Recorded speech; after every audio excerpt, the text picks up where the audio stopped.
Telangana express updates చూద్దాం.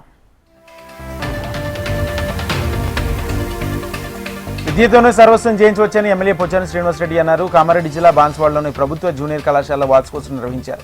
ఈ కార్యక్రమానికి ఆయన పాల్గొన్నారు. విద్యార్థులు క్రీడలతో పాటు బాగా చదువుకొని మంచి ఉద్యోగాలు సాధించాలని సూచించారు.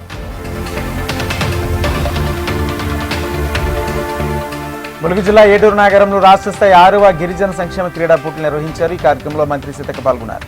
అనంతరం క్రీడాకారులు గౌరవ వందనాన్ని మంత్రి స్వీకరించారు. రాష్ట్ర ప్రభుత్వం గిరిజనుల క్రీడాకారుల సంక్షేమాన్ని కట్టుబడి ఉందని మంత్రి సీతక్క తెలిపారు.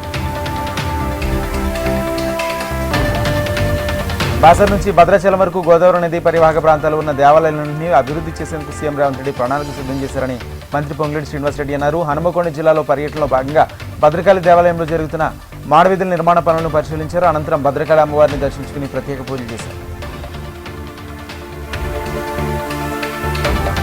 కేటీఆర్పై తొంగుతుర్తి ఎమ్మెల్యే సామిల్ ఘాటు వ్యాఖ్యలు చేశారు. తనకు కేటీఆర్ కన్నా కేసీఆర్ అంటేనే గౌరవం ఉందన్నారు. కేసీఆర్ గౌరవం కాపాడుకోవాలంటే కేటీఆర్ నోరు అదుపులో పెట్టుకోవాలని ఎమ్మెల్యే సూచించారు. చిలుకూరు పోలీసుల అక్రమ నిర్బంధంలో చిత్రహింసలు పెట్టడం వల్లే రాజేష్ అనారోగ్యానికి గురై మృతి చెందాడని ఎంఆర్పీఎస్ వ్యవస్థాపక అధ్యక్షుడు మందకృష్ణ మాదిగ ఆరోపించారు. రాజేష్ మృతదేహానికి ప్రీ పోస్ట్ మార్టం జరిపించి హైకోర్టు సిట్టింగ్ జడ్జితో విచారణ జరిపించాలని డిమాండ్ చేశారు. స్వాతంత్ర సమరయోధుడు కంజర్ల కమలాకర్ రావు కుటుంబానికి న్యాయం చేయాలని ప్రజా సంఘాలు కలెక్టర్ కార్యాలయం ఎదుట నిరసించారు. కంజర్ల చొక్కమ్మకు చెందిన భూమిని కబ్జా చేసిన వారిపై చర్యలు తీసుకోవాలన్నారు. బాధితుల పట్ల నిర్లక్ష్యం వహిస్తూ ఆర్టీఓ తహసీల్దార్లను సస్పెండ్ చేయాలని డిమాండ్ చేశారు.